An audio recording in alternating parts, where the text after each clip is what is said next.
What's good, everyone, and welcome to another episode of THRL, where I talk to people from different passions and professions to help share different perspectives. Today, he'll join me and an old chum from high school, Mr. Mike Grabinski. Personally, I describe Mike as stupid smart. The guy never really had to try in school. He actually got me through high school physics. And beyond scholastics, he slid his way into an interesting professional space by simply pursuing his passions and bringing his curiosities to life. Listen in as he talks about his journey from building wakeboard winches to doing jobs for some of the biggest stages in the country.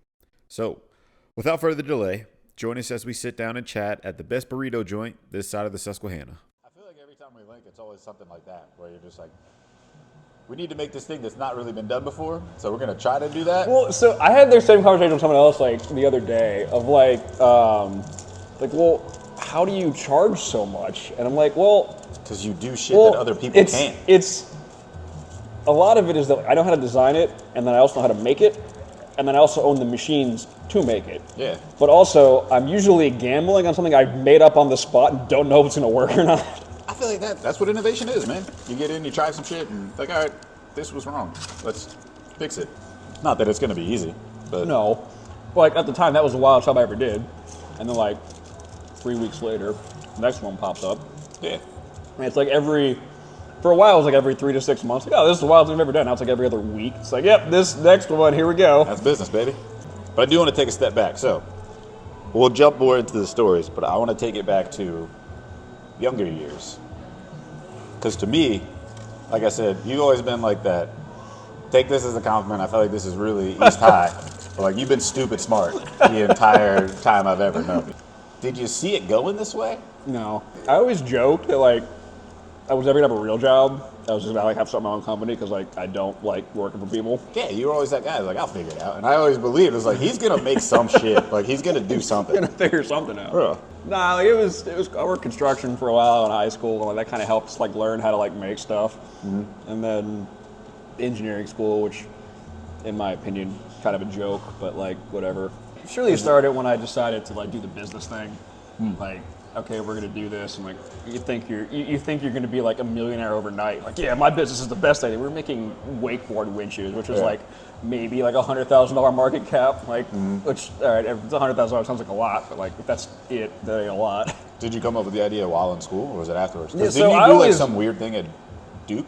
Didn't you go to Duke for like? Yeah, I got like a research position at Duke because like I was smart. Quotation marks. You're pretty fucking smart. I think we covered that. You just coasted through engineering school is what you just. I'm trying to pull the challenge of you, and you're just like, no, it's super easy. Just yep. No, yeah, Duke it was called an REU, so it was research experience for undergrads. So like what that was it was basically them trying to sell you grad school. But what you did was you went down there and you lived there for 8 weeks, and they paid you a stipend to like work with one of the graduate professors and do something. And what I didn't know when I got you had to apply for, it's like applying to college basically. Yeah. And I thought it'd be fun. I don't know, so I got in. Some tools and stuff. And they put me up with 10 other engineers, and they called it the Smart Home. It was like sponsored by Home Depot or whatever. It was all like efficiencies, and in short, it was like a couple $1 million mansion. They just put 10 of us in and let us loose, and all we did was party. We went to Love that. That should be like a reality show. Just put like a. It was. Let's take a bunch of engineers, give them It was wild. A bunch of drugs and alcohol. Like, let's just make some shit. And like we would go to the lab and like make stuff from like 9 to like 2. Yeah. And they were like, see ya. Have a nice rest of your day. So like, some people don't know, they don't realize that like Duke and Chapel Hill, like UNC, are like not that far apart. So like we would go to UNC to party. Yeah. And like the number of times, because it was me and one other dude had a car there. Like everyone else had like flown in from wherever. Because we were from all over the country and the world. I actually lived with this guy. My roommate was from Italy. That's sick. He was wild. They party so hard. I've heard they get in a different type of way, like no sleep type of. He was confused that the bar closed at like 2 in the morning. He's like, oh, in Italy we go to the bar at 2 in the morning. Yeah. I'm like, you guys are nuts. Or I think we were going, like the culture shock was wild because we went to the beach for like 4th of July and we stopped at a gas station and they had like American flag donuts. He like lost his mind that the American flag was on a donut. And I'm like, I don't know, man. That's like it's on everything. It's on everything. It's on everything. It's the 4th of July weekend. My official job at Duke was doing research for Intel, like the computer company. and we were trying to make water droplets like jump off of a substrate to like cool things off faster. Okay. I don't really understand the whole of it, but my name is on the paper as like a contributor. Hey, there you go. Credit where credit's due. Yeah, right. No, that one I like took apart a printer and like wired it to shoot water out instead of inkjet. Like I just like soldered stuff to the back. It looked like a bomb, but like it I worked. imagine a lot of the prototype shit that you probably make at some point like, Is a you're just bomb? throwing to the uneducated man. It's just like that looks like a shit ton of metal put Yeah. together, puzzled together. Sir, and it put the does welder something. down and step away. Exactly. Like I wouldn't know how to take like. Honestly, before knowing what it was, if you showed me one of your winches without the logos and everything or the casing on it, I was like, I couldn't fucking tell you. Like take the handle off of it. We get a lot, like people think it's a generator a lot. I can see that. yeah. I can definitely see a generator. A lot of people call it waterboarding. That's fun. Like I'm a professional waterboarder to a lot of people. They Which should is, probably Google I what just that live is. with that. Yeah, they should Google what that means. But it's like very intelligent people will say that like not realize why I think it's funny. It's, whatever. I'm not even gonna explain it. Like we're just not going down that road. just so they can further on go through life and introduce. Hey, I met this professional waterboarder. It's like, is that legal? Well, it's always fun to like let other people like we'll be in like public and I'll let other people tell the story of what I do because like it's This is way, like it's the, way more fun that way to watch them squirm a little bit. Take it away, Mike. You got it. What are you doing? I just make things. Well, yeah, now it's even wider. It's like, well, what do you do? And I'm like, I think the best way to describe it is like consultant. Like, because we do a lot of that. It's like outside of Kraken. Like, Kraken is its own thing. And like, I don't want to say it's just for fun because like we do make money. Yeah. But like, I make way more money like being the figure it out person. So an engineer consultant, essentially. Kinda. I You wouldn't can't put the really engineering call portion myself on? an engineer because there's like boards you have to pass basically to be like a professional engineer, and like I'm not that. It's like I can get sued actually if I say that I provide engineering services. I can't say that. So what would be like your bullshit professional title then? Like how jobs just make shit up? If you had a business card, what would I you call put it on? like manufacturing consultant or Oh, that's perfect, yeah. solutions expert. Yeah, that's perfect. My friends all joke that I'm the crisis management expert because that's pretty much all Sounds that I do. about right, yeah. Hey, we need this tomorrow. No one else can do it. What do you think? I'll do it in 12. That happened 3 times last week. Jesus. Yeah, stressful. But, So yeah. you fly through school, you get invited to a Duke UNC basically vacation. Frat party. Yeah. The weekend I put up there in 2013 was the weekend Duke won the NCAA lacrosse championship. Was the day I landed there. Oh, that no was wild. way. Yeah, that's a lax town too. Wild. Yeah. That's fucking nuts. My first 12 hours being there. So then you get through that. Were you brainstorming Kraken at the time? No. So you get done with school, what happens? Well, Kraken started in school still. So we had like do like an engineering project for like junior year, I think. Okay. I was like, I want to design a wakeboard winch. Just like, that sounded fun. Yeah, whatever, let's That do was it. your jam, yeah. So like, I designed it, and it was awful. But like, I got like an A on the project because it was just CAD design. Okay. And then, yeah, I got real broken that winter. Like, I shorted a 75-foot jump snowboarding, and like, That was the arm, right? that happened. Yeah. So like, I was out, and I had full access to the machine shop because like in engineering school, like they don't really teach you machine shop, but it's there. So like if you want to go hang out there and like learn stuff, you can, but you don't have to. So like I was just living down there, and I was like, I learned how to weld halfway between that and like YouTube, just like, you know. Yeah. So then I'm like, I'm gonna build one because like why not? So I did, and it kind of sucked, but like it worked. Yeah. The funny thing was I built it in a facility with double doors, like to get it in and out, Yeah. and then realized that it didn't fit through like a standard size door. I tried to bring it back to my apartment after I was done with it. That was fun. Like, we used to have to take it apart to move it. Like the engine had to come off. I and, remember like, you telling me about that like way back in the day. yeah. And yeah, we just like would go play with it, and it was fun. Like, yeah, this is great. We're just having a good time, and then So you're just balling out with it all throughout we're like, we college should and- sell these. Yeah. And so then we tried to. We learned real quick that like that's hard. Yeah. So I remember way back, you always used to talk about when they started gaining a bit of popularity, you got a lot of international requests. Yeah, we get a lot of international because there's only a couple of companies in the world that do it, and Yeah. like only even fewer that are like professional. Like we're insured and all that. Like, we've got all like legitimate stuff set up. So yeah, I get Australia all the time. New Zealand. And those shipping costs are probably stupid. It's bad. So I ship a lot of weird stuff, like all over the place. Yeah. Just because of what I do. But the problem with Australia is like you either put on a boat and it takes 2 months to get there, or you air freight it and you buy the 400-pound pallet and crate, a plane ticket. So it's like a $2,500 freight cost. Good And the God. problem with Australia and New Zealand, it's one or the other, or maybe both, but they charge a duty, like an import tax, which is like everybody else, like any other country. But they charge them the total value of the invoice, so like freight included, and it's like 30%. So by the time you get it there, it goes from like, right now in the US, the most expensive machine that you can buy from me, short of like we actually have the Tesla powered one like on the website, it's $35,000, like it's there. Anybody buy it? We get calls about it. Yeah. It's always from like people that can't tell you what they're doing with it. Like always. Yeah. It's never been like some guy wants this, like, yeah, we're gonna. Yeah, my kid's having a birthday party. Yeah, well, that happens every now and then. But yeah, so by the time you get it there, like my most expensive one here is like $4,000. By the time you get that machine to Australia, it's like 10. Shit. And then Australia's exchange rate sucks, so by the time they're paying for it, it's like 12, 13 Australian. Yeah, so it's they're like just not about it. Like, no, like I try to be nice and explain it to them, like, and they're like, "Oh, we'll quote it anyway." And I'm like, the problem is like quoting it takes like a day, to, like get all the prices together. Yeah. So anymore, I just tell them it's gonna be $12,000. Yeah. Like if they're still in, cool. Eventually, someone's gonna buy one, like sooner or later. Absolutely. Someone will want it, but. Yeah, it's funny that like the Winches, we have most of our business anymore in like one-off custom stuff for industry, like the Ford thing or the Tesla winch, or done some stuff with Red Bull a few times. That's sick. Yeah, we built them a floating wakeboard feature for a photo shoot. In I remember Philly. that, yeah. Yeah, that was wild. Whatever happened with those in the skate blocks? I remember you doing that for a So minute. skate blocks is there. It's cool. There's two problems with it. Is one. What we found out quick is that the setup and teardown to spare like two things, like just to basically to turn the machine on to make them cost $500.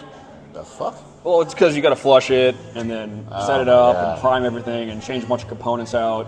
So two things: one, it was getting very expensive to do that, and two, we weren't necessarily doing it in the approved manner.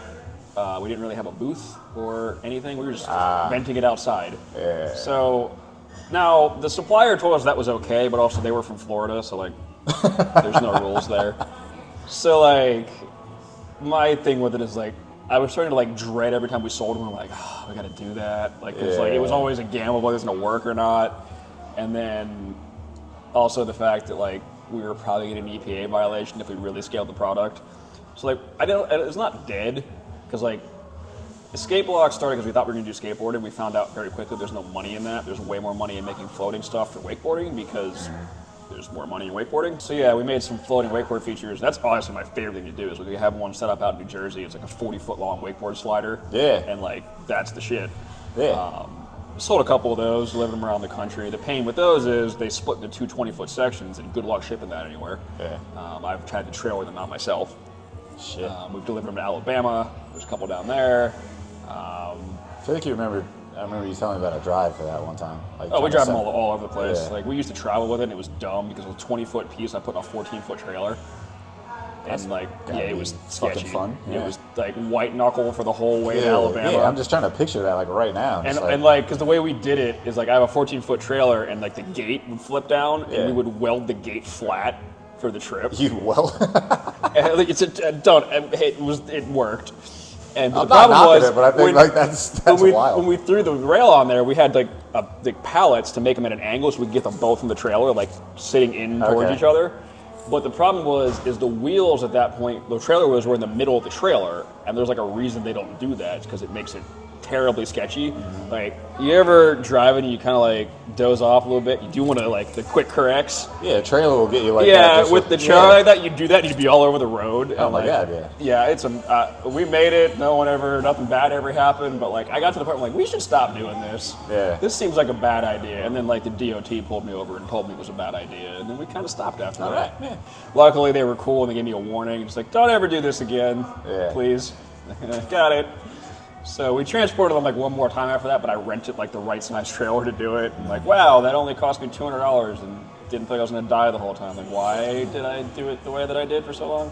Yeah, you got to push the limit sometimes. But now what I'm kind of moving towards, and like I'm hopefully testing the theory this summer, is like kind of modify the offerings of those and do ones that just the base is sprayed, not the actual riding surface, because that was kind of the skill required part, was like spraying the riding surface. It had to be smooth. Yeah. And it's basically rhino liner, like truck bed coating.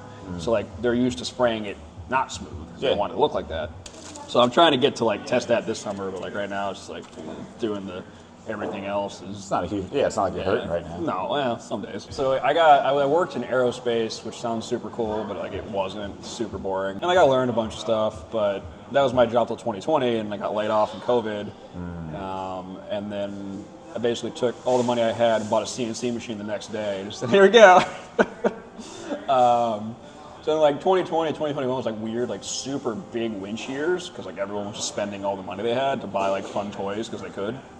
And then 2022 really sucked, like a lot. In the like end of 21, beginning of like first quarter of 22, like pit of despair. Just I was like, going. I am going to be homeless. Yeah. Like this is not going to be good. Shit. So what'd you do? Did you just like truck through? Did you pick up marketing? Did you like start outreaching? I tried like up the phone? calling people, started calling people. I was making like little doodads and trinkets and 3D printing and just like, and like in my head I thought I was gonna make a bunch of money making like $5 bottle openers, and then I realized real quick selling cheap stuff is terrible. Yeah. Especially if you're making it.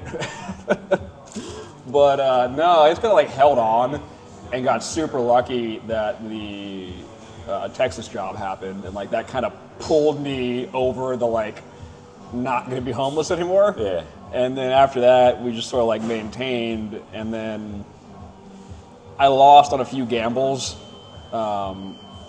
Mainly As far as like projects or no, like jobs? machinery. I bought, so the 2022 failure was like deep in the pit of despair. We realized that like we're pretty good at this like sheet cutting thing. Yeah. We should buy a water jet, which is what I have now. Yeah, It cuts I see with, the videos cuts of with that water shit, and yeah. sand, and it cuts everything. It's great. Yeah.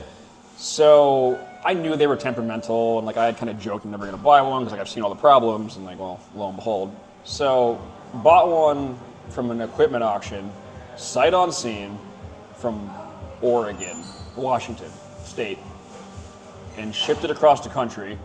So spent like all the money that was left, and then more than we had left to ship it from Washington to here. And it showed up, and it took us a while to admit it, but it was basically dead on arrival.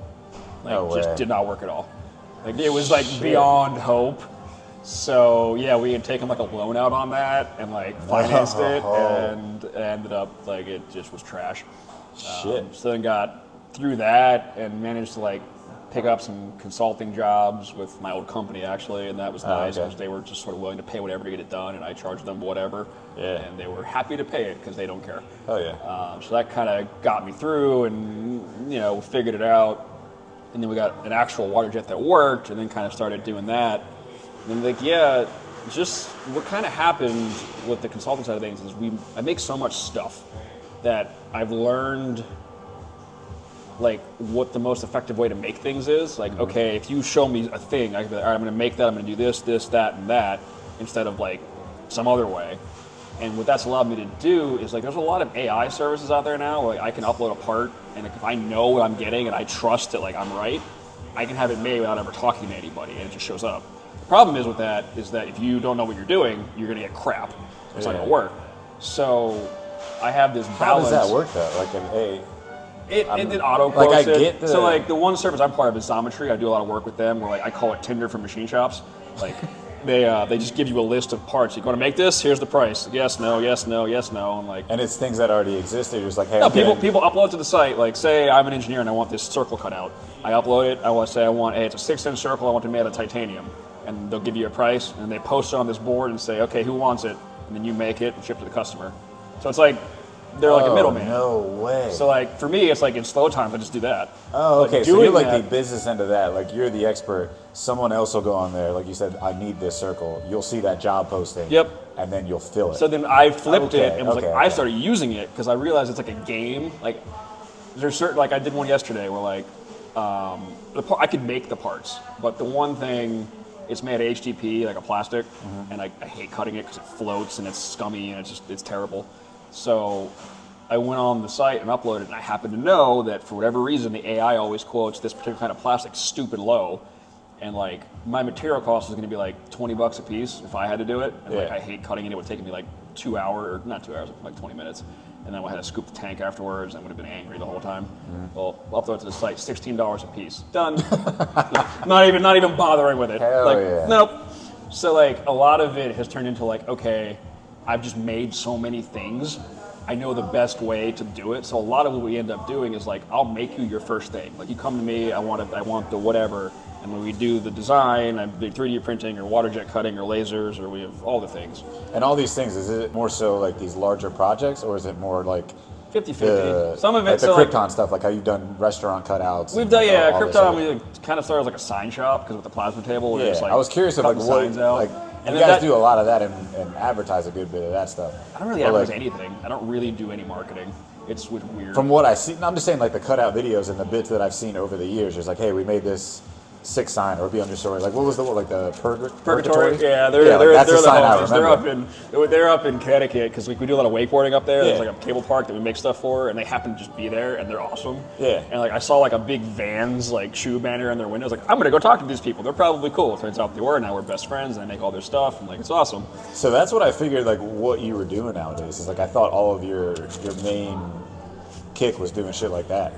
Like those things, it's more bigger engineering stuff. Like you have a specific project. Like I didn't know you were doing this, like government contractual. Hey, we're gonna fly you to fucking Texas on a bomb site, and that wasn't government. That was private industry. Either way, it's like I didn't know that you were like this well. If you do your portfolio was this diverse. If you do the thing long enough, like people just sort of figure it out. Like you were saying earlier, like you're just like I'm that guy. I either know how to make it or I know who does. Like I know where to get it. I know how to get it. Or I know who does. And like at the end of the day, you're the plug, dude. That's exactly. No one. I used to get like all in my head. I'm like, oh, like I didn't do the work. I shouldn't get paid. Now I'm like, nope. My value is like I know how to get it done. Yeah. Like, however it gets done doesn't matter. Yeah. Fuck that imposter syndrome shit. Just like I made this happen. I played a key role in this. You're gonna fucking pay me. Well, so getting to how the kind of showbiz stuff started. Yeah. So like. Just like to talk to people. I'm friends with everybody, and like this kind of helped me because you build your network and like you just have people that you know how to go to. Not what you know. Exactly. You know a lot of shit, so it helps. Like you help them, they help you. Yeah, I'm saying like you're real fucking smart, but like you ain't Albert Einstein. There's other smart people out there, but you know fucking people. Right, exactly. That's what's getting you. Yeah. Exactly. So like we're going back and forth, and like we have one of our claim to fame at the shop is in house. We have a tube cutter, and it goes around. How many tools do you have? Like what is all the different machines of what they do? Like. So I've got. I know you can build shit, but I thought the metal cutter was like the big. No. What else you guys got? So I've got one like fancy 3D printer, like one of the ones that like pulls stuff up out of the goo, like the laser 3D printer. We got one of those. I've got a whole bunch of Chinese like just the printers you see on like Instagram where it prints with it's like a hot glue gun and it just spits. Those are great. Does you have like a laser cutter and shit too? I don't have a laser cutter. I have a laser engraver. Okay. I have plasma cutter, which cuts with like fire tornado. Is the best way to put it. Cool. You got the water jet, which cuts with water and sand, and like each one has its own like intricacies, and like knowing which one is which is how I make a lot of money. That's what I figured. Is that like I thought you were working off that one tool, but the further we get in the conversation, and I always imagined your workshop probably like next level, where you have all these different things that let you have I don't want to say like a specific expertise, but you have these different resources that are so valuable in just making things. Right, and the value that I have is that like you know how to use them. Well, I know how to use it. I know how to program. I know how to design it, program it, and use it. Like I know like for example, I know if you cut stainless steel and it's like this certain thickness, it's going to lift as it cuts because that's what it does. And you have to Did you learn that through experience though? Yeah, I learned it snapping off like $1,000 worth of nozzles in the water. That's what it is. It's like I bet. Or would you say it's more common so that people have like a specific expertise on one of these things, and you're one of the few that has all of these things? Yes. I feel like because that's what it seems like. It's usually the guys like I could find a guy that knows how to do like the water cutter thing. Yeah, like I got that guy, but like how many guys are there that do that, the plasma, the engraving, like all this shit? It's that and knowing the CAD end of it, because like, and also like a lot of the machine shop, like not to knock any like machinist machine shops, they're great businesses. Yeah. But like a lot of the time, like the average person doesn't know how to talk to a machine shop and like to give them something they can make. Whereas me, I can walk up to you and be like, this is what I think, and you can hand me like a doodle on a piece of paper. Like, yeah, I got it. Put in CAD and do it. So like actually like East High having CAD in 10th grade was the best thing I ever did. Like I learned SolidWorks in East High with Sanders in 10th, 11th grade. That's wild. And like I got to college so far ahead in CAD. At this point, I've been doing CAD since I was 12. I'm 30. So I got 18 years of experience in this, and I use it every day. So it's wild. like I'm at the point where like I always thought most engineers know how to use CAD. They don't. So like that sets me apart is that like we can do the design and also then go ahead and make it. So there's no we're like one-stop shop. Where someone else would have to go to somebody else. That is, and then it kind of happened like not by accident, but like it's just these years of you just so keep what pushing happened through. was like we built the winches for so long, like welding and cutting and machining and all that, and like pretty good at making stuff. We should sell that. And then that's how like the other stuff started. It just got better and better and better, and bought more and more expensive machines. Like we lost on a few gambles, like gamble on the water jet, lost that the first time. And look at you now. And you just kind of kept trucking through shit. And like, from what don't get me wrong, but it doesn't seem like there was ever a genuine long design plan. It was like, all right, in 10 years I'm gonna do it. Nope. It's like, you know what? It'd be kind of sick if we did this. It's like, why don't we do that? Yeah, that's what I fucking very love. Like, short thought to do. Like, do it. Like that's cool. And do the thing. And it's always, would you say it's always genuinely been like a passion of yours? Like these things? Yeah, I like making stuff. Exactly. Like the other night I was making something, like I've never welded aluminum before Monday. Like I had to take so you're just like, hey, let me go weld aluminum. I YouTubed it, like at the gym. I'm like standing there between sets. I'm like, I gotta do this tonight. And I'm like watching YouTube. I'm like, no, it makes sense. I fucking love that, dude. And it's just been, so essentially it's just been like almost decades of you just finding something you're interested in and just saying like, hey, I'm gonna go fucking figure this out. And it's slowly just been turning into a business. The problem, like, I do okay with it, but sooner or later it's going to bite me. We're like, I'll sell somebody something that I don't know how to do, and I don't know how I'm going to do it. And I'm like, nah, I got that. I think that's the business side of you kicking in, though. Like, just like, bro, I could probably get paid for what did I just tell them I was going to do? Yeah. I think that's business, though. Like, that's like. Oh, it is. And I think that's the part of you that's kind of helped with this growth is because you've been doing that, right? Yeah. Like, it's not, like you said, it's absolutely. been more recent. But even with your own ideas, you're basically just like, I know I don't know how to fucking do this, like, but I'm gonna fucking do it. I'm gonna figure this out, like, yeah. And I think that's the business side of you that you're getting used to, where you're basically just like, yeah, I'll make it, don't worry. It's like, and you walk away, I have no idea how I'm gonna do this, but I'm gonna fucking figure it out. More recently, it's been more expensive piles of material, and like, the truck shows up, and I'm unloading the stuff to do the thing, and I'm like, here we go. Like, my going, like, quote to myself a lot, like I'll think in my head, like, oh, time to find out if you're as good as you think you are. I love that though. I think that's huge because it's constantly pushing those limits, and again, it's that not pit in lying. your I don't want to stomach. call you. I don't want to call you lying, whatever. but like you're learning to play the business game of it. Oh, absolutely. Because there's people that are just be like overly honest, and I've had some fallouts with that shit too, where it's just like, hey, I'd love it if you'd be able to do this project, and I just like, nah, I can't do that. Like, sorry. Well, and then there's other times where I was like, yeah, I could probably figure that out, and then I end up, it's like, I don't even know if this is right, and they end up loving it. A lot of the time, I'll even tell customers, I don't know how to do it. Yeah. But like, I'll be like, I can see how I might do it, and they're like, whatever, that's good enough. Yeah. Hell yeah. And then we just playing the game. But so the whole like showbiz thing kind of started, and this was a wild ride of a job. But I didn't know. So this is the funny thing with the showbiz stuff is I never know actually what it's for until like close to the end. And who reaches out to you for these? So is it always like their managers and shit? No. This was through like one of the machine shops I do a lot of work with. They know we have the fancy tube cutter thing. Yeah. And which job is this? Is this the smokers? This was the chain smokers, yeah. Oh, yeah. So he sends this guy my way who also happens to be like 30 years old and kind of doing his own thing. So like we were instantly friends. Yeah. He's the man. So anyway, we draw this thing up. He sends me all the files. He was like, hey, I need this 1/4-inch aluminum angle cut. Can you do it? And I'm like, I mean, I can't do it here, but at one of my shops, I use a shop out in Vegas a lot. Like, yeah, they can do it. So like I sent it out, got the quote, and like I marked it up, as you do, and sent it back to him. And like I was nervous because I was at like, I think it was like 11, 12 grand. and other dude, he works the same hours I do, like all of them.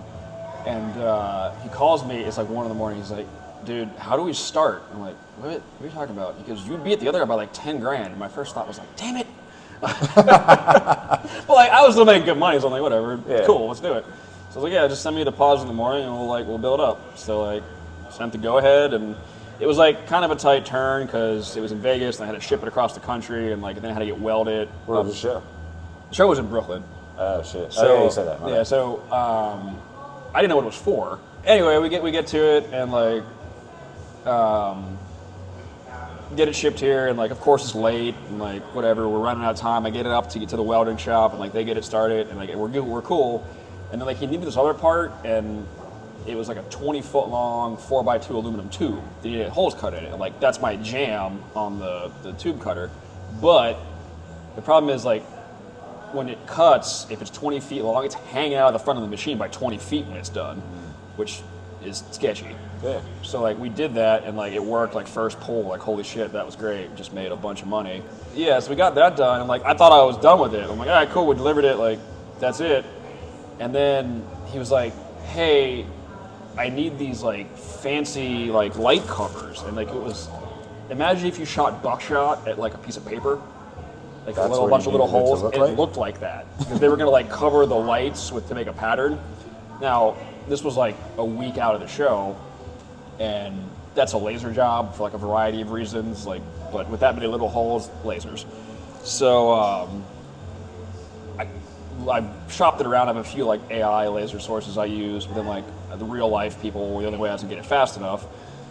So I called them, got it, like, you know, twisted some arms, greased with money, like how fast can I get this? And how much can I pay you to do it faster? Yeah. And then like they did it, and I had to drive to like just south of Philly to pick them up, and got them back like just in time to go to the show. And like he's super pumped. He picked up like 400 pounds of steel plates in like a Camry, like it was the rental Camry. It was like just riding. I was gonna say, it's like they didn't make it to the. Yeah, he made it to the city. So then, like, anyway, like at this point, like we'd been talking a bunch. Like we were friends, and I think it was that night. It was like 11:30, 12 o'clock, and he calls me, and goes, "Dude, I'm in trouble." And I'm like, "Why? What happened?" So apparently, this big frame we were making was for a giant mirror. Like it was going to be in the ceiling. They were going to like lift it up. And so what they were using for the mirror panels is just special, like it's like an aluminized plastic, and it's shiny. Okay. It's called, I think Dibond is like the brand name for it. It's like sign material, but it's shiny. Okay. Anyway, so the mirrored stuff was specialty and expensive. So they were supposed to be cut 6'7" or 7'2" or whatever inches long, and they cut them to 72 inches, which is not the same. And they were all short. Like, so we got there to like put this thing together, and they're all short. Whoa. And it's like 11 o'clock, 3 days before the show. Shoot. So he's like, can you do this? Like, can you figure out how to get it to me? And I'm like, I'll do my best in the morning. So like, I know a few suppliers. Like, I buy plastic. I get on the phone and like, you know, can't get that fast enough to have anything on the floor, blah, blah, blah. And I finally get this one guy who like I'd never spoken to before. I'm like, I was just bullshitting with him. I'm like, yeah, man, I'm in a pickle. Like, can you help me out? Like, this is what's up. Like, just let me know. And like, if you could cut it, that'd be super rad. But like, I know it's only like 12 hours. Like, I know you guys usually want like a day. Like, no worries. He's like, nah, we can cut it. Like, no worries. We'll get it delivered. It'll be in Brooklyn like at 4 o'clock. And I called the client. He's like, there's no way. I'm like, yeah, here's the confirmation. I already bought it. It's on the way. And he goes, dude. So like, pretty much. So, yeah, they showed up. They put them up, and like it all worked. And like, there were a couple other like, you know, they put the panels on with VHB tape, which is like really strong double-sided tape.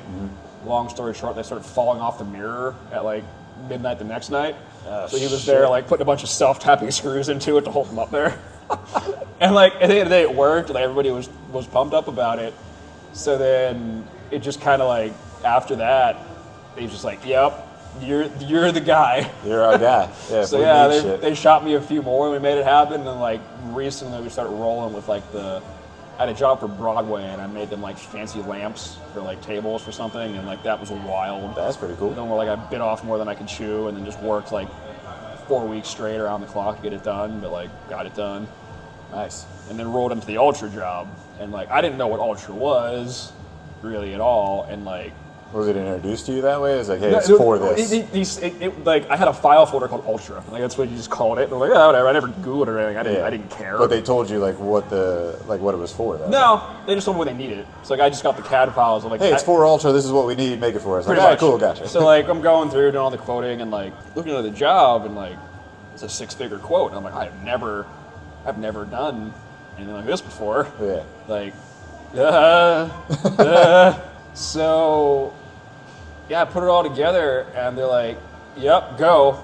Here's the deposit." I'm like, "Oh no, like this is it. This is real." So I was in so far over my head, and like the metal shows up, and like I knew how much I ordered, but like I didn't know how much I ordered, and like it shows up on the truck, and it took me 2 hours just to unload the truck with the forklift. Jesus. I had it stacked like 4 foot high by like probably 30 feet wide in my parking lot. And like, I just looked at it like, nope, here we go. And I mean, that one wasn't so much work I didn't know how to do. It was just so much work. How long did it take? I had 2 weeks to get it done. And in the middle of that, manage everything else. I worked 18 hours a day for 10 days straight.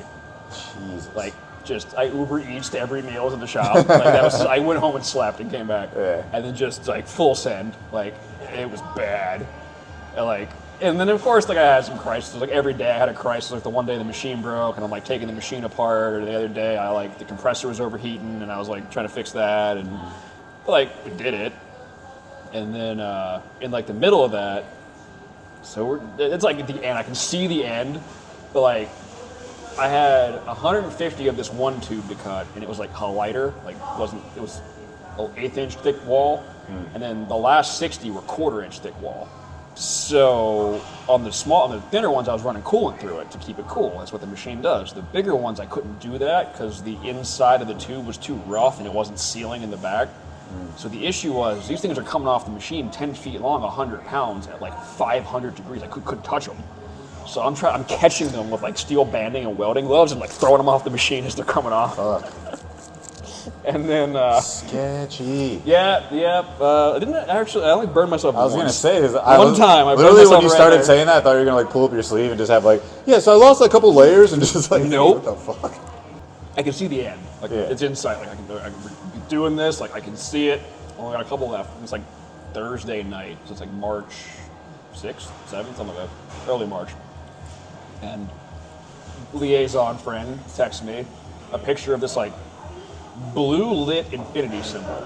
You know, like, that looks cool. What's that for? And he's like, this one's gonna be fun. And I'm like, oh boy. And it's like, I'm still like doing the thing, working on the machine, and I look at my phone again, and he's like, it's for Coachella. And I'm like, oh. And like, mind you, I know what Coachella is, where it is, but I don't know when it starts. Nah. Turns out April 12th is when it starts. Ah, all right. Yeah, so. It's pretty soon. Yeah.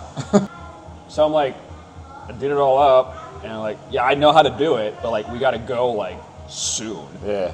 And then because of like the Ultra job, and like they were in on that, and their client was doing something else, it just kind of kept dragging, and like, yeah, we want it, but like it never got final engineering approval, so like I didn't really know what I was doing. And like it finally got to the point where I was like, I think it was like the week of the 13th, and I'm like, guys, if we don't have an answer by Wednesday, it's not possible. Like, I don't care how much money you give me, which that was a bluff. And I quote, with the manager, whoever was in charge, tells me, we both know that's not true. We just know it costs more. And I'm like, Called you. You're not wrong. Yeah, called you. So it keeps going to the, I think it was like 2 weeks ago, we finally said no. Like, they still weren't sure, and we're like, we can't even get the material at this point, because like, I needed like 35 sheets of 3/4 aluminum, 4 foot by 12 foot. Like, that doesn't just appear overnight. Yeah. So, yeah, unfortunately, we kind of had to like not do it, but I don't imagine that's going to be the last opportunity. no, I mean, people like, are probably singing your graces. someone asked me about it, like, dude, aren't you bummed? And I'm like, yeah, like, at the point it was going to be, I probably would have billed like close to 7 figures for it. And like, I wouldn't even know what to do with that kind of money, but I also would have been dead. like I actually would have died. Like there would have been no. It wasn't possible, like you were saying. It's like at this point, like I would have. Yeah. Absolutely. I mean, 7 figures talks. I would have gone for it. Yeah. But the other problem with that is like, what happens if you don't do it? What if you don't make it? I don't know. That's never actually happened to me. So what route did they end up? Did they have another guy? They just didn't do it. Damn. No, there was no other guy. That's how I like. That's what you've created for yourself. I don't like to do jobs that somebody can compete with me on. Like if someone's like, oh, I think so you've and kind so of created that for yourself, though. Well, right, like accidentally. If someone's like, oh, kinda in so your and own so will do it wheelhouse for here. less, I'm like, then go have them do it. Like, Yeah. I don't care. I think that's a good mentality to have. Like I But used to also- be like race to the bottom. Like I'm going to be the cheapest, and then I realized real quick that is a terrible idea, especially as like a small business. Like if you're like a huge like multinational, like you can afford millions. it. Like, yeah, That's how okay. you stay in front. But like as like a small-ish business, or definitely a small business with one dude. I mean, you're small. You just do big projects. Nimble. Really, what it comes down to is like I could just turn like a dime. Like, all right, cool, left. Because it's a smaller team of operation, you have those connections where you've been doing this long enough. Like you said, it's like, yeah, I got my guy in Vegas. I'll go here. I'll do this. Like I know Vegas, enough Texas, about all we of got these things. Places everywhere. That you're a small business, but like you're that guy. Oh, I don't have any employees right now. Is that the plan? No, I'd like to have employees. Just like So where do you see? So like, I've gotten the picture. I've known you long enough to, again, you're stupid smart. I figured you were going to do something on your own. You're going to end up making something. I didn't picture it being like this, and I'm sure you didn't either. No. But what I'm gathering now is, like you just said, is that you've created a sector that it touches so many industries and so many needs from different industries that you're the guy that can do it all. And there's nowhere up at here, or you don't like to compete. Or like there may be a guy that can do part of what you do, but like no one's as diverse as you can. Well, what I'll do more than often is I'll pay that guy. Like I'll pay him to do it. And then, because I know But I how think to, that's part of it, because again, you've built those connections where he's like, I may not be able to do this, but I know somebody that can, and I'll get it for you to finish this and job. the reason that I've realized that I can do that, and like everyone's like, oh, aren't you worried about someone else doing that? I'm like, no, because I know how to talk to that guy in like his language of how the machine works. What really taught me was like when I was in aerospace, I was 20 years old, 19 to 26 I worked there. Yeah. And like I was more or less in charge of the machine shop. Like I went out and talked to the machinist. And like I learned real quick to like be nice to the machinists because they know more than you. Like the shop floor guys are like, most of them are pretty smart. Like everyone has this like idea, like blue collar guys. No, make friends with those guys. They're smarter than you. Yeah. Like I just like learned how to like not be an Completely different level, but it's like be nice to your waitress. Like these are the people. Pretty much. Yeah, like these And are then, the people like, making from the that, fun. I just like, oh wait, I didn't even ask you about this. Like I would like be doing stuff for Kraken. I'd be at work like talking to like the maintenance guys, and they're just like, how do I do this? Yeah. And like after that, I just got to the point where like, all right, cool. Now I know how to like, not that it's like a different language, but you start to learn like, oh, that's how they work, and like that's how this happens, and that's why they don't like this. Like my thought whenever I'm sending something to somebody to make, my thought is, how can I make their life easier making this? Like for example, if I'm cutting someone the laser and I can like bevel it on the laser so they don't have to grind it before they weld it. Like most people don't think about that, but that saves them like hours. Do unto others. Yeah. Yeah, that's like. Not even that. It's selfish. I'm making myself more money because I'm saving money. They don't have to do it. Yeah. They want to do it more because it's easier. And then from that, now you're just the guy that like, oh, this guy gives me easy jobs. This is great. So that kind of helped. It was like, oh, I just know what these people like to do. So, really. But for those little things, is it more so? I mean, you mentioned the money making it easier for them, but is it more so just like? I feel like you're just that kind of guy. It's like, I'm going to, like you said, I want to try to make this easier for Right, them. no, like, I'll ask and them. through building those connections, like you said, I'll talk to these guys like they're fucking humans. Like, just get to know them. It's like you've genuinely made these connections without any real intentional effort of just like, oh, I'm going to gain this if I do that. It's just like, I'm going to be a guy. These are people. Let me talk to them. Right, because I work with them every day. This is a job that I do, and if I was on the other end, correct me if I'm wrong here, I would want it done this way. Absolutely. So it's just you. Yeah, that's my assumption here is that, I mean, you've always been a good dude. You've always been kind of crazy, and you've always been smart, but like, you've always just been a genuine human. And I feel like with those three things is like, it's directed or helped guide your life, including your interests, to the success that you're seeing now. from the simple thing of you being like a be nice nice person. to people. Yeah. You realize I realized that like I used to be the cheapest, and then like I'd do this, I'd be in the job, like yeah, I got it, cool, but like I just made $1,000 to work for 2 weeks. Like now I'm mad. Yeah, and like fuck that. yeah, like, and this you learn sucks. like I can no longer like everyone would be happy. Like you gotta find that grit a bit at some point. Let other where you're people like, make hey, some money. Let That's me. the other thing. Yeah, but also helping yourself while helping others. I think you're finding that sweet spot. But it also speaks to you, in my opinion, that you did start out that way. It was like, oh yeah, I'll fucking do this, and it's like, wait, I'm sacrificing too much of myself to continue doing my passions. For me, in order for me to continue doing what I like to do and helping these people out, I got to cut myself a little bit more credit, or cut myself a bigger slice of this pie. Right. And you started to, and you're even still batting an eye. It was like, yeah, I could have charged this, and I'm learning the game about the money things. I could charge 6, but I'm only going to charge 5, or whatever. And you're learning those lessons, but along the way, you're still a genuine guy, and you're still going to learn these and make these more connections. It's going to get you these bigger paychecks. Like you said, you were batting an eye at 10, and then somebody was like, this could be a 7-fucking-figure deal, and it just naturally happened. Because scary of as all you hell, though. I bet it's scary as shit. Like, no matter what level it is or what you're pursuing, you're going to be thrown something that's like, fuck, I've never done this before, but I love doing this, so I'm going to fucking figure it out. You just deal within a much bigger wheelhouse than other people do. And much more. It's wild to me now. That Many more something variables. Doesn't bother me. Like I'll be like, But it's because it's what you stressful do. situation. Yeah, whatever. We'll take it back to physics. Physics didn't bother you. It stressed the fuck out of me because I didn't know what the fuck was going on, and I wasn't really genuinely interested into it. Like, I know the smarts have come easy to you, but like, or the books and all that jazz, but like, did it genuinely interest you? Like when you were learning physics, you was like, oh, this is interesting. Yes and no. Like, Yes I feel like, and no? like the fun answer would be yes, but like honestly, Did you see like I an was end good game at of, like, school, and knowing that it would? It was kinda- fun to get good grades and be like, yeah, like this is cool. But there was never really like that side of it where it's like, oh, this could lead to me being able to make stuff better. No, You kind no of just idea. kind of stumbled into that as you kept going. YouTube mostly. Gotcha. So you didn't really always have that desire to create. No, I always wanted to make stuff. Like I built all kinds Well, of then stuff. there you as a go. kid. That's what I'm saying. Is that it? Did you connect the dots at the time? Where it's like, No. if absolutely I not. know, like, I know, oh, okay, so you didn't realize, like, oh, I'm good at physics, and like, because this will help me make stuff down the line. Honestly, I don't use anything from school when I make stuff now. People think I do all this math, and like you don't. I'm not saying you're a walking calculator, but it ties Just into some with- degree. with so much and the more to- technology we have nowadays, like, I imagine it does a lot of that shit for you once you learn the system and the platform. Yeah. But again, you retained it and you have that information. I'm not saying that I could pull out our fucking 11th grade textbook and you know all the answers on page 325, but I'm saying that having that talent, I think, has fed or fueled a bit to what you've been able to create now. Yeah, for sure.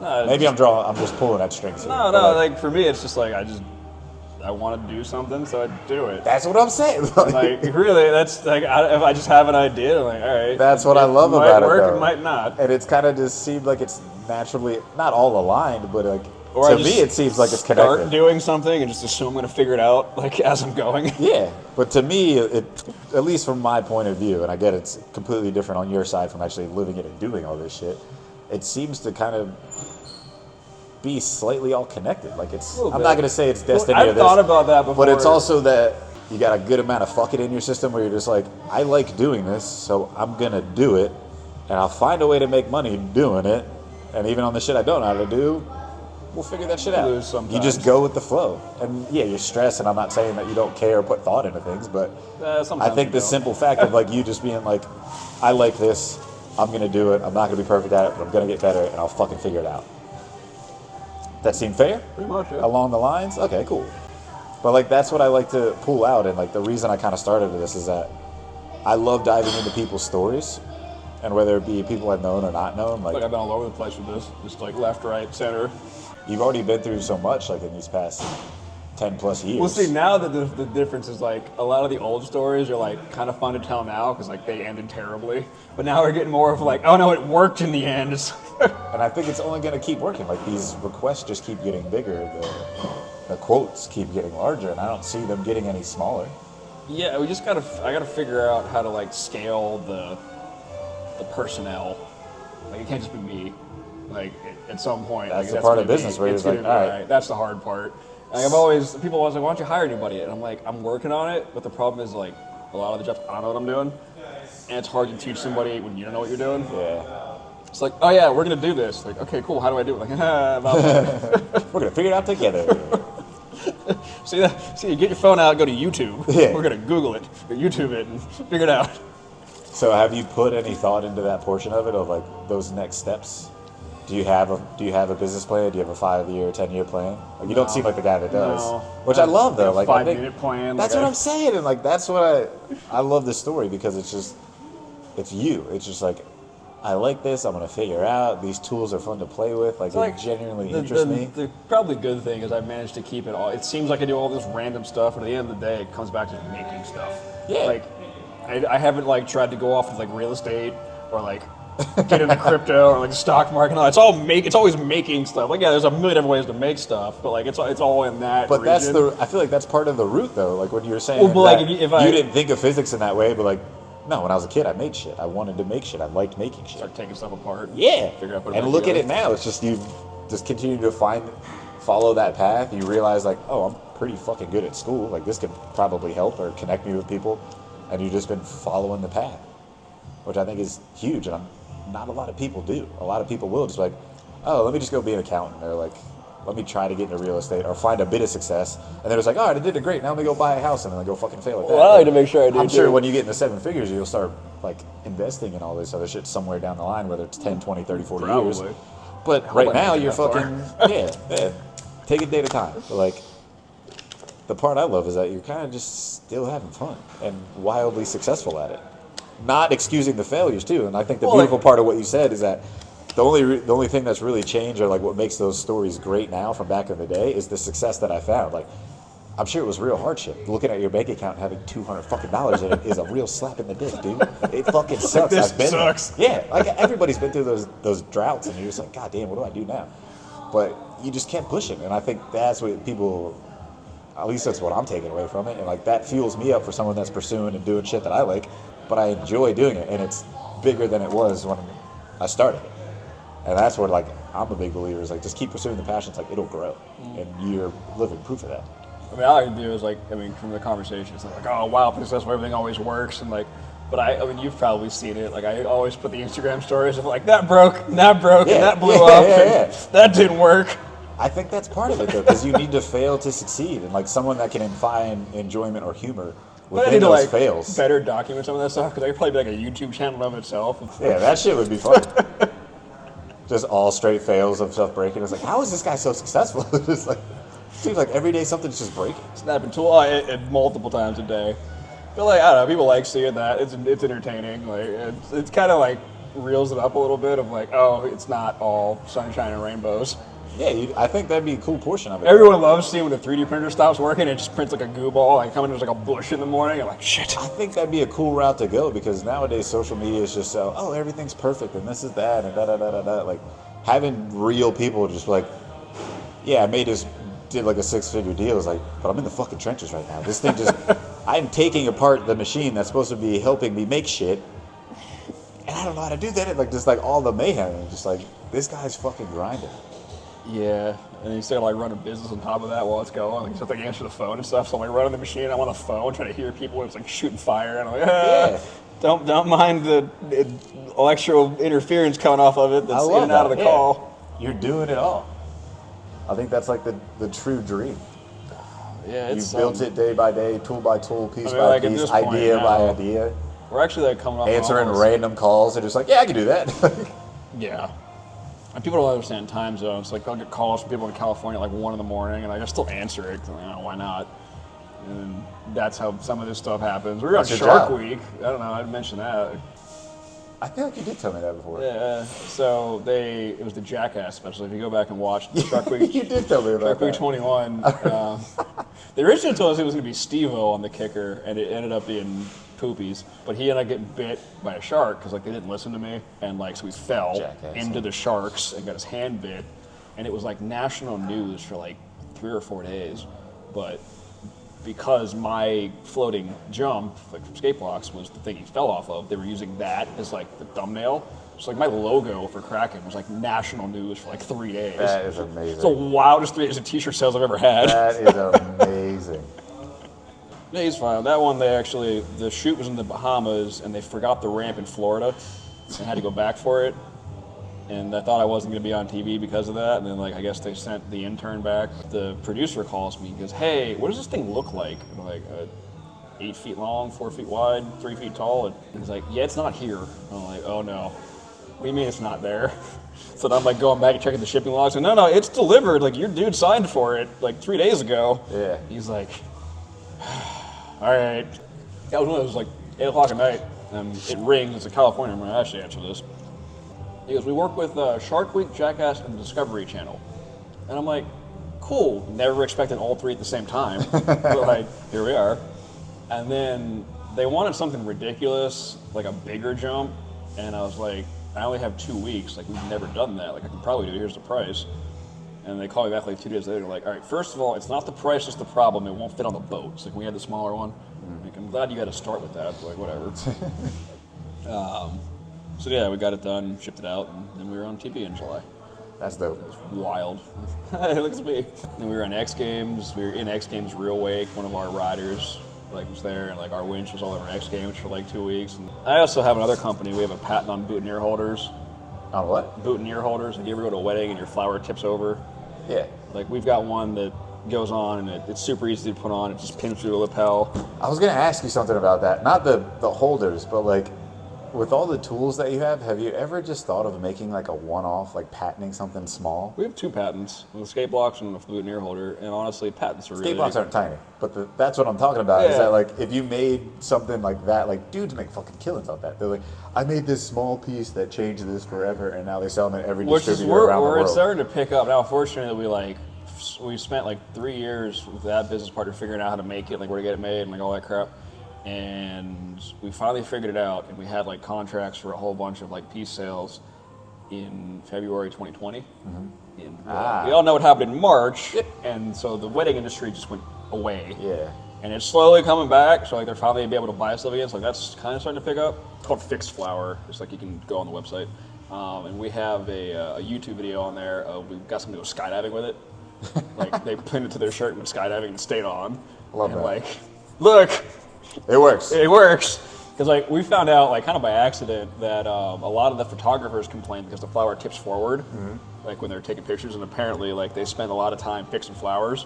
Best. So at least we're on the like, weddings I've been. right. Yeah. So we're like, well, we could just, ours doesn't do that. Like, it stays in one spot because it's got like 2 legs that come down that you can't see, and it stops from tipping forward. It can't go back and forth. It's like a whole science behind it or whatever.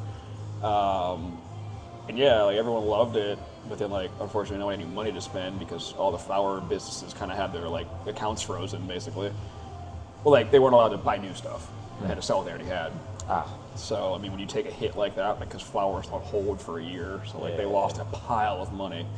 So yeah, now we're finally getting back into some distributors, and we're like actually starting to move some. It's not millions. I think we sold like 1,000 pieces in the last month, but like we're That's finally. a start. Oh yeah, absolutely. All it takes is like it to catch on, and Well, especially for me, like a wedding scene like that. yeah. All it takes is one bride just like, oh my god, we did this, it was amazing, and all her friends do Right. it, and you get an infomercial, We're and you get getting- one reel on Instagram. We're getting like distributors. We're going after like minimum order 1,000 pieces. So we were just having a good time with it. Like that's one of those that's kind of nice because like I don't want to say I don't care, but like if that went nowhere, like oh well. Yeah, who cares? But like the potential. But like if of it it's does huge. go somewhere, it's like oh Again, cool. it's more passive. It's like we kind of did all the work already. Like Yeah. the product is what it is. I the distributors are close. We just hope get it I'm, made, like, and like at the bar one day, like sitting there, pull up my Ferrari, and like I thought you were gonna say I'm sitting at the bar and you get an email. It's like, hey, we want 1 billion units.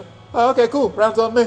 Like I could see you just that's being happened before. so with casual. not that many, but like I figured, but like I could see you, like it's gonna be something super casual. You either be like at home, you'll be chilling at the shop drinking a beer. You're gonna get an email or a call, and you're just like, oh, all right, cool. And then everyone's like, yeah, what happened? It's like, it's made like $3 million. I was like, what? So where are we going tonight? that's happened with way less money. But like when you don't have any money, like $3,000's a lot. I've done that with commission checks. Like when I was in sales and like had a solid month or something like that, I would get my team and like hit up my brothers like, yeah, I just got paid. Like we're going somewhere. Sounds like you're living the fucking dream, dude. Yeah, it's nice sometimes to just sit down and hang out. But I feel like you need it. Yeah. Despite you being able to travel all these places, it seems like it's always high stress. You're just It's like, not. I'm on the job. problem is I never know until like the day before. Like the number of times I've booked a plane ticket like 24 hours in advance. Jeez. Do you take vacations for yourself at all? No. Nah. This is Because it. So like today, Chaos makes your vacation. dude, I just had to leave the area, so I couldn't go to the shop today. Yeah. Like I think today is the first day since I took a day after the Ultra job was done. Like, or I think I went to the shop, but like I was still in the area, so I was still doing something work related. Mm-hmm. But short of that, I think the last day I didn't go to the shop was Christmas. Christmas Day. Yeah, and I was here. And it's And just is like, it when you're in there? Is it more so you've got a job to do, or is it you just like playing around trying to figure new shit out? it's a little both. Yeah. Sometimes like staring at the wall, just like trying to figure out how I'm gonna make money. You land these big deals, and it's like you celebrate for like 30 seconds. It's like, okay, next. Like, Yeah. that kind of sucks sometimes. Like, I should go celebrate. Like, no, I've got the next one. Like, because finished the big job and thought the Ultra job and thought Coachella was like coming up immediately. Like, no, it's gonna be even worse. Yeah, it's not. So, yeah, a little bit of the working all the time. Well, it's just now. Like, look, I got to do it now to like get out of pay for the sins of 5 years ago when I really didn't know what we were doing and I was just bleeding money. Yeah. No, it's like every other day. It's like, well, this is the new biggest one I've ever done. I love that though. That's huge. The one I'm doing now, I'm not sure. I heard it, but I'm not sure if it's for them or someone else. But I think it's for ex-ambassadors, like the band. Okay. Because we're building the lighting cards for their tour. It might be them. Might be I forget what they said. But like it's one of those like, oh yeah, that's the thing we're doing. Oh, word, yeah. Like you hear about it later, you're like, oh, that's cool. sick. I listen to them. That has got to be nuts. Like you just get a call from somebody, it's like, hey, we need you to make this cool. And later you find out, it's like, oh, it was for this. Or like, here's the picture. Do they ever like send you the end result of like at the set? Yeah. Is that how? Okay. Yeah, it's just part of the game.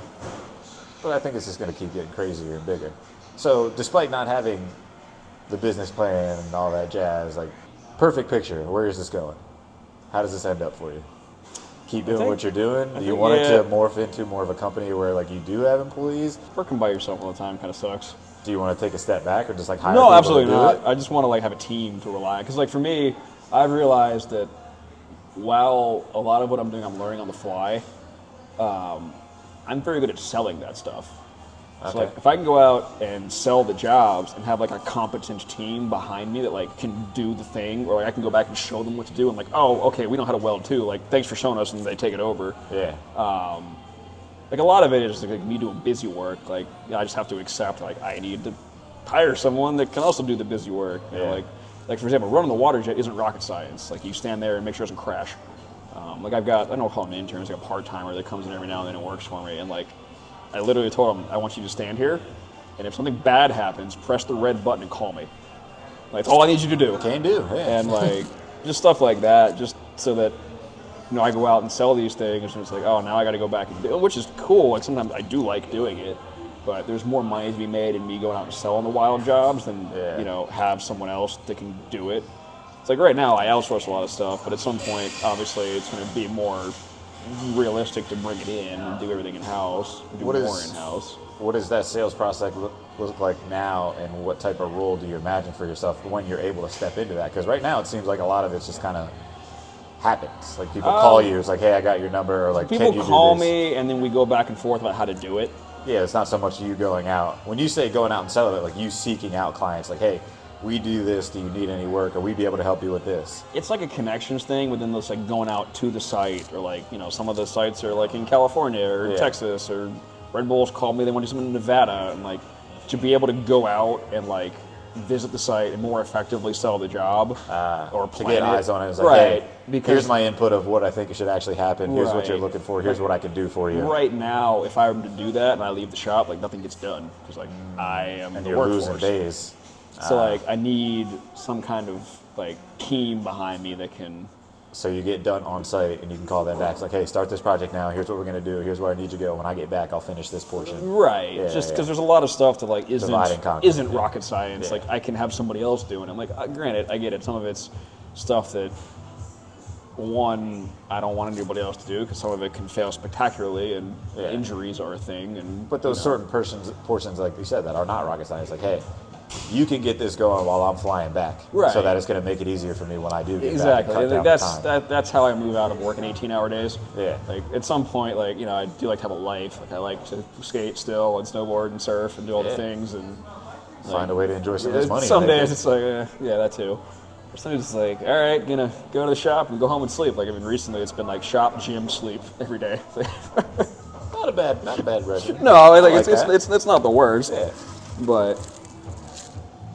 you would like a little bit more freedom.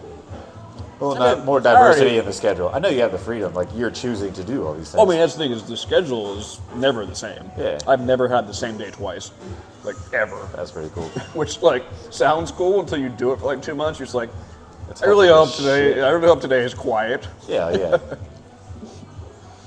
I imagine it's crazy hectic, but But like there'll be nights where like, I'll go home and like I can't wait to get back and do that whatever else. I want to finish that tomorrow. I want to because see it's it. a passion of yours, man. That's what I love about this. But like, At the end of the day, I think you genuinely enjoy doing this, and I think you do. It's just like you're finding ways to do it better and understanding how you need to scale to continue to be able to do it at the capacity you would like that's to. the thing that I've come Yeah. to recently. It's like, all right, how do I make this viable? Yeah. Like, because That's part of the business growth, though. Like, again, you started with one thing, and that's grown to all these other things, and you changed and applied and brought in new things when you needed to. And this is just that next new tool, but it's not really a tool; it's people. Like, Yeah, then like just how to be like an okay boss. Like that's like a learning thing. I don't think that'll be a bad. I mean, there'll be a learning curve if you've never really been a boss, but like, I think Well, you I've been as a in- human can. I've been in you'll be charge able of to manage people, that. but it's like weird when it's like you're in charge of people at your own company. It's like, oh wait, you're just gonna listen to everything that I say? Like that's terrifying. And I feel like I don't see you as the person like getting too emotionally wrapped up in it, but like there can be that emotional attachment to it where you're just like, yo, I did this for so long, I need you to do it this way. I don't see you being too much of a stickler. You gotta let go of that. I feel like you that's definitely the do, but first I think thing. that's a curve. 'Cause, like, the I other don't thing- see you struggling with it, but like I've had a few like part timers like here and there, and like what I've realized is like you can't like babysit them. Like you gotta like give them a job they can do by themselves and like let them do it. Because Yeah. like if you watch them the whole time, they don't like it, you don't like it. It's kind of annoying. Like, Yeah. I'm gonna set you up for success, and I'm gonna walk away and do something else. Like if you need me, like just flag me down. But otherwise, like just do your thing. yeah. And you said you've learned that through the interns you've had already? Yeah, part timers, interns, Gotcha. like or just when I had like a real job, as I call it. Yeah. And like seeing some management practices that I didn't really like. Fuck yeah. It's Play like, that game. yeah, maybe I'm not gonna do that. Like, But learning from that experience, and I think again, once that actually happens, though you have that mentality, you'll continue to learn. It's like, oh, I don't want to do it this way, and this didn't work out with that last employee. Like, Had that it's going to before. continue to grow. Like every job that I've had, I was with companies. I've done startups. I've done people that are transitioning into a completely new phase. The company's coming kind of into a new turn, or it's becoming a new version of itself. Not everything lasts that growth. Some people are going to fall off. You're not going to keep the same people. We're going to learn to do things a different way. And I think, again, with your company, it's no different. Like you're going to take that next step, become to this, okay, we've got employees now. Great, we got our first set of them. And I'm going to try to do it this way. It's like, oh, shit, it didn't work with these people this That way. didn't work. So we're going to get the new wave of employees. Like, let's try it differently here. It's like, okay, that didn't work with this one guy, so we don't need people like that guy anymore. And then we're just like, it's going to constantly just like, fuck. Like, we learned from this worked out, this is phenomenal. Damn, that failed. Like, we're never going to do that again. Like, it's just going to continue to be, Yeah, it's a never lot going of to be it- smooth. Even when you're in your CEO chair sitting in your $1 million mansion and you get a call, it's like, hey, Phil fucked up again. It's like, God damn it, Phil. Just like, building's on fire. yeah, Like, it's ah, just like, yeah. Like, there's always going to be those things, but I think you, again, your approach, your passion, your genuine interest in all of it is like what's going to make it last. Right. Kind of keep it good time. successful.